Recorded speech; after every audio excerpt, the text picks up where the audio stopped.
বিশ্ব photography দিৱসৰ উপলক্ষে কানৈ মহাবিদ্যালয়ত দুদিনীয়া কৰ্মশালা অনুষ্ঠিত।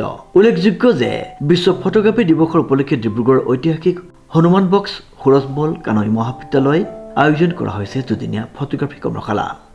বিশ্ব ফটোগ্ৰাফী দিৱস উপলক্ষে কানৈ মহাবিদ্যালয়ত আজিৰ পৰা দুদিনীয়াকৈ কৰ্মশালা আয়োজন কৰিছে।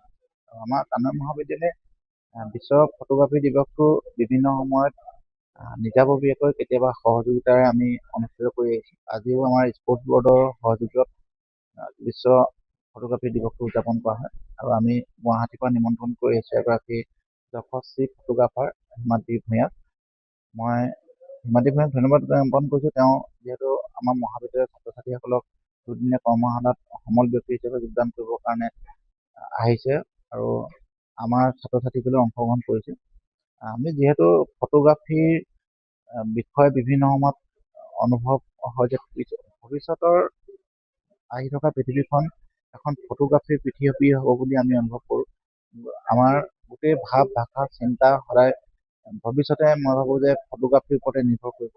গতিকে আমাৰ আচল ভাষাটো হেৰাই যাব, এনেকুৱা কেতিয়াবা হয়। ফটোগ্ৰাফীৰ গোটেই কথা কৈ যাব। আজি ইমজিৰ সৃষ্টি হৈছে, ইমজিয়ে মানুহৰ ভাৱ ভাষাবিলাক সলনি কৰিছে, অনুভৱবিলাক সলনি কৰিছে। আগতে আমি মানুহ এজন মৃত্যু হ'লে শোকত আমাৰ RIP ৰিপ বুলি লিখিছোঁ, কিন্তু আজিকালি ইমজিৰ যুগত সেই ৰিপ শব্দটো নোহোৱা হৈ গৈছে।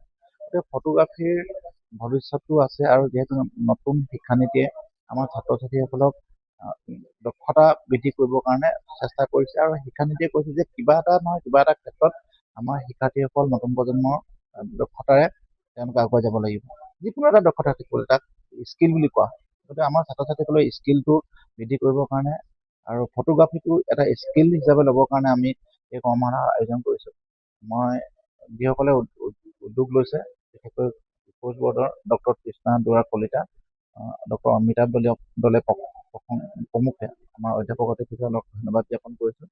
আৰু আমি এটা কথাই ক'ব লাগিব যে আমাৰ 1993 চনৰ এটা কথা মোৰ ক'বলৈ মন গৈছে যে 1993 চনত আমাৰ এগৰাকী ফটোগ্ৰাফাৰে বিশ্বৰ ফলকনে সৃষ্টি কৰিব পৰা সেই ফটোগ্ৰাফাৰজনৰ এতিয়াও বহুতে জানে যে আমাৰ সেই ফটোগ্ৰাফাৰজনৰ নামটো হ'ল কেভিন কাৰ্টাৰ। কেভিন কাৰ্টাৰে এখন ফটোগ্ৰাফ চুডানৰ দুৰ্ভিক্ষসকলক লৈ দুৰ্ভিক্ষ পৰিস্থিতিক লৈ সৃষ্টি কৰিছিলে।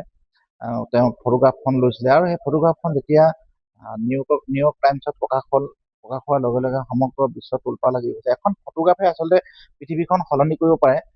আৰু সেই ফটোগ্ৰাফখন আছিলে এজন শিশুৱে খাবলৈ নাপায়, তেওঁ হাড় ছাল ওলাই গৈছে, কিন্তু কিছু সময়ৰ পিছতে মৃত্যু হ'ব। কিন্তু সেই মৃত্যু হোৱালৈ এটা শগুন কাষতে আছিলে আৰু সেই শগুনটোৱে চাই আছে সেই শিশুটো কেতিয়াকৈ মৃত্যু হ'ব।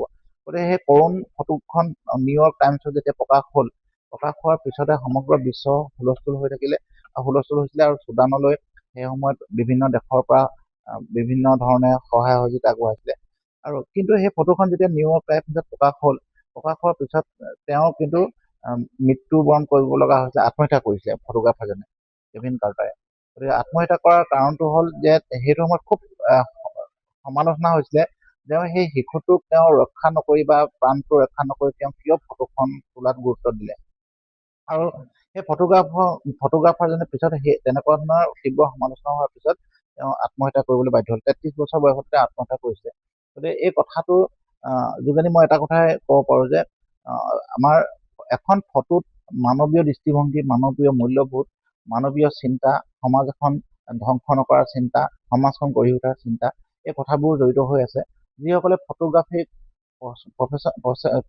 বৃত্তি হিচাপে গ্ৰহণ কৰে সেইসকলে মই ভাবোঁ যে ফটোগ্ৰাফখন লোৱাৰ সময়ত কি দৃষ্টিভংগীৰে গ্ৰহণ কৰিব আৰু ফটোখন প্ৰকাশ কৰাৰ সময়ত কি দৃষ্টিভংগীৰে প্ৰকাশ কৰিব।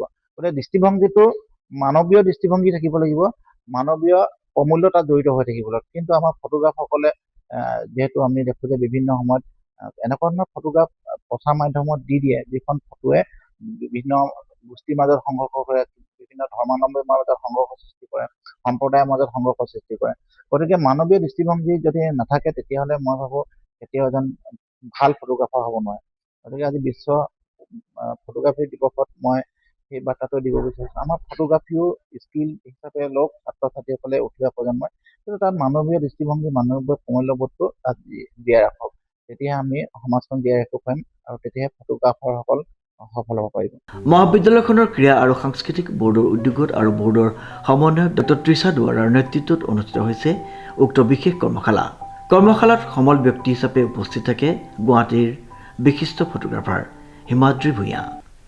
আমি ডিব্ৰুগড় হনুমান বক্স সুৰজমল কানাই মহাবিদ্যালয়ৰ স্পৰ্টছ এণ্ড কালচাৰ বৰ্ডৰ তৰফৰ পৰা ছাত্ৰ ছাত্ৰীসকলৰ মাজত photography as a skill, as a profession যাতে তেওঁলোকে ভৱিষ্যতলৈ ল'ব পাৰে, সেই বিষয়ে চিন্তা কৰি এজন আমি বিশ্ববিখ্যাত ফটোগ্ৰাফাৰ আমাৰ ইয়াত নিমন্ত্ৰণ কৰি আহিছোঁ, হিমাদ্ৰী ভূঞা। তেখেতৰ ভালেকেইখন ফটো নেশ্যনেল জিঅ'গ্ৰাফিক মেগাজিনত পাব্লিছ হৈছে আৰু তেখেতে বহুতকেইটা নেশ্যনেল আৰু ইণ্টাৰনেশ্যনেল এৱাৰ্ড পাইছে। আজি 20-25 বছৰ ধৰি তেখেতে এই ফিল্ডত কাম কৰি আহিছে। গতিকে তেখেতক আজি মাতি অকল ফটোগ্ৰাফী সাধাৰণভাৱে লোৱাটোৰ উপৰিও ফটোগ্ৰাফীৰ কাৰিকৰী কিছুমান জ্ঞান যাতে ছাত্ৰ ছাত্ৰীয়ে শিকিব পাৰে আৰু এই আমাৰ নতুন এডুকেশ্যন পলিচিৰ অন্তৰ্গত যি স্কিল ডেভেলপমেণ্টৰ কথা আমি গুৰুত্ব দি আহিছোঁ, গতিকে এই কথা মনত ৰাখিয়ে আমি এই কৰ্মশালাটো, দুদিনীয়া কৰ্মশালাটো পাতিছোঁ, যাতে ল'ৰা ছোৱালীয়ে কাৰিকৰী দিশতো বহুতখিনি কথা জানিব পাৰে আৰু ভৱিষ্যতলৈ ফটোগ্ৰাফী এজ এ প্ৰফেশ্যন তেওঁলোকে ল'ব পাৰে। সেই কথা চিন্তা কৰি আমি দুদিনীয়া ৱৰ্কশ্বপটো কৰিছোঁ আৰু প্ৰথম দিনাখন আজি থিয়ৰী হ'ব আৰু কাইলৈ তেখেতৰ প্ৰেক্টিকেল, আউটডোৰ শ্বুটিং, এনেকুৱা ধৰণৰ বহুতখিনি কথা ছাত্ৰ ছাত্ৰীৰ মাজত তেওঁ গৈ শিকাব আৰু অকল DSLR কেমেৰাৰে নহয়, মোবাইল কেমেৰাৰে কি ধৰণে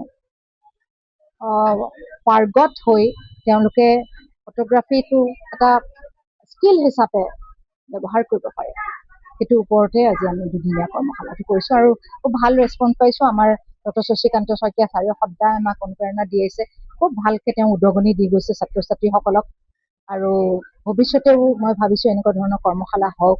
ল'ৰা ছোৱালীয়ে ফটোগ্ৰাফীটো অকল খুব এটা আগতে খৰচী এটা যিটো হবি বুলি ভাবিছিলে, সেইটো এতিয়া হৈ থকা নাই। গতিকে এই বিষয়ত যাতে তেওঁলোকে যথেষ্ট জ্ঞান আহৰণ কৰে, সেই কথা ভাবিয়ে আমি দুদিনীয়া উৎসৱটো কৰিছোঁ আৰু খুব ভাল ৰেচপন্স পাইছোঁ ল'ৰা ছোৱালীৰ। সবল ব্যক্তি হিমাদ্ৰী ভূঞা, গুৱাহাটীত, তেখেতে founder of out of range বুলি এটা গ্ৰুপ আৰু তেখেতে ফটোগ্ৰাফী জগতত তেখেতে যথেষ্ট নাম কৰি আহিছে আৰু সকলোৱে চিনি পায় তেখেতক। ফটোগ্ৰাফীৰ গুৰুত্ব আৰু প্ৰাসংগিকতাৰ ছাত্ৰ ছাত্ৰীৰ মাজত অধিক বৃদ্ধি কৰাৰ লক্ষ্যৰে আয়োজন কৰা এই কৰ্মশালাত ফটোগ্ৰাফীৰ বিভিন্ন দিশৰ ওপৰত গুৰুত্বপূৰ্ণ আলোচনা আৰু ব্যৱহাৰিক জ্ঞান প্ৰদান কৰা হয়। অনুষ্ঠানত মহাবিদ্যালয়খনৰ অধ্যক্ষ ডক্টৰ শশীকান্ত শইকীয়াৰ ফটোগ্ৰাফীৰ ভৱিষ্যত গুৰুত্বৰ বিষয়ে উল্লেখ কৰি কয় যে ভৱিষ্যতৰ পৃথিৱীখন হ'ল ফটোগ্ৰাফীৰ পৃথিৱী। আমাৰ ভাৱ, ভাষা আৰু চিন্তাধাৰাও বহু পৰিমাণে ফটোগ্ৰাফীৰ ওপৰত নিৰ্ভৰশীল হৈ পৰিছে। আমাৰ যিটো বিশ্ব ফটোগ্ৰাফী দিৱস হয়, সেইটো এনেটোতো আমাৰ ফ্ৰান্সৰ পৰা আৰম্ভ হৈছিলে আজিৰ পৰা 150 বছৰমানৰ আগত। তো তাৰ মানে আজিৰ ডেটত যিটো তাৰ ইম্পৰ্টেঞ্চ বা মানে মই অলপ অসমীয়া ইংৰাজী তেনেকে মিলাই পেলাই কৈছোঁ আৰু কিছুমান শব্দ। তো তাৰ যিটো মানে ইম্পৰ্টেঞ্চ, সেইটো আজিৰ ডেটত আৰু বেছি, কাৰণ আজিকালি মানুহৰ হাতে হাতে ফোন আছে আৰু আজিকালি মানুহৰ প্ৰায় গলিয়ে গলিয়ে ফটোগ্ৰাফাৰ আছে বুলি ক'লেও ভুল নহ'ব। কিন্তু আমি কি কৰি আছোঁ, আমি মানে কাহিনীবিলাক ক'বলৈ, একচুৱেল যিখিনি কাহিনী কোৱাটো উচিত, সেই কাহিনীবিলাক ক'বলৈ মানে পৰা নাই বা জনা নাই।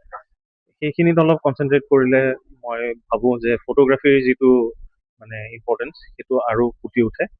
আৰু তাত তাৰমানে কি, এতিয়া আমাৰ যেনেকে ধৰক চাৰিওফালে পৰিৱেশ প্ৰদূষণ হৈ আছে, তাৰ বিষয়ে যদি আমি অলপমান ফটোগ্ৰাফী কৰি বেলেগ বেলেগ পৰ্টেলত বা আপোনালোকৰ পৰ্টেলৰ থ্ৰুৱেদিয়ে জনাব পাৰোঁ। যেনেকে মই এটা এক্সাম্পল দিম, আমাৰ ঘৰৰ ওচৰত মানে বানপানীৰ কাৰণে অলপ অসুবিধা হৈ আছিলে। ভণ্টিয়ে ভিডিঅ' তুলিলে, মই ফটো এখন তুলিলোঁ আৰু GMC, মই গুৱাহাটীৰ হয়, GMCক পঠিয়ালোঁ। তাৰ পাছতে আহি পেলাই ক্লিন আপ কৰি পেলাই আমাৰ জেগাখিনি ধুনীয়াকে আকৌ হেৰি কৰি তুলিলে। তো এতিয়া সেই কামটো কিয় কৰিব পাৰিলোঁ, বিকজ সেই জ্ঞানটো আছে, সেই নলেজটো থকাটোও দৰকাৰী। আমি ভাল ফটো, অকল চিনেৰীৰ ভাল ফটো তুলিলে নহয়, আমি ভাল কাহিনী ক'ব পৰা ফটো তোলাটো উচিত। আমি সেই কাহিনীখিনি কেনেকে দেখুৱাব পাৰোঁ সেইটো জনাটো উচিত। তাৰ কাৰণে অবজাৰভেশ্যন লাগে, তাৰ কাৰণে আপোনাৰ টেকনিকেল ন' হাউ বা টেকনিকেল নলেজো অলপ লাগে, য'ত আমি ফটোখন বা ভিডিঅ'টো ভালকৈ হেৰি কৰিব পাৰোঁ। বাকী মোৰ তৰফৰ পৰা সকলোলৈকে ৱৰ্ল্ড ফটোগ্ৰাফী ডে শুভেচ্ছা থাকিল। আৰু আপোনালোকে যিহেতু হাতে হাতে কেমেৰা আছে, কেমেৰাটো কেনেকৈ ভালকৈ ইউটিলাইজ কৰিব পাৰে আপোনালোকে সেইটোত অলপ ধ্যান দিলে আমাৰ চবৰ কাৰণে ভাল লাগে। Thank you. উল্লেখযোগ্য যে কৰ্মশালাখনিত বিদ্যালয়খনৰ বহুসংখ্যক ছাত্ৰ ছাত্ৰীয়ে উৎসাহেৰে অংশগ্ৰহণ কৰে। সমল ব্যক্তি হিমাদ্ৰী ভূঞাই অংশগ্ৰহণকাৰীসকলক ফটোগ্ৰাফীৰ বিভিন্ন কৌশল, গুৰুত্ব আৰু ইয়াৰ সৈতে জড়িত বহু গুৰুত্বপূৰ্ণ বিষয়ৰ ওপৰত জ্ঞান প্ৰদান কৰে। বিশ্ব ফটোগ্ৰাফী দিৱসৰ সৈতে সংগতি ৰাখি আয়োজন কৰা উক্ত কৰ্মশালাই ছাত্ৰ ছাত্ৰীসকলৰ মাজত ফটোগ্ৰাফীৰ প্ৰতি আগ্ৰহ বৃদ্ধি কৰাৰ লগতে নতুন প্ৰতিভা বিকাশৰ ক্ষেত্ৰতো বিশেষ ভূমিকা পালন কৰিব বুলি আশা প্ৰকাশ কৰা হৈছে। ডিব্ৰুগড়ৰ পৰা আইনুল আহমেদৰ ৰিপৰ্ট, নিউজ নাও।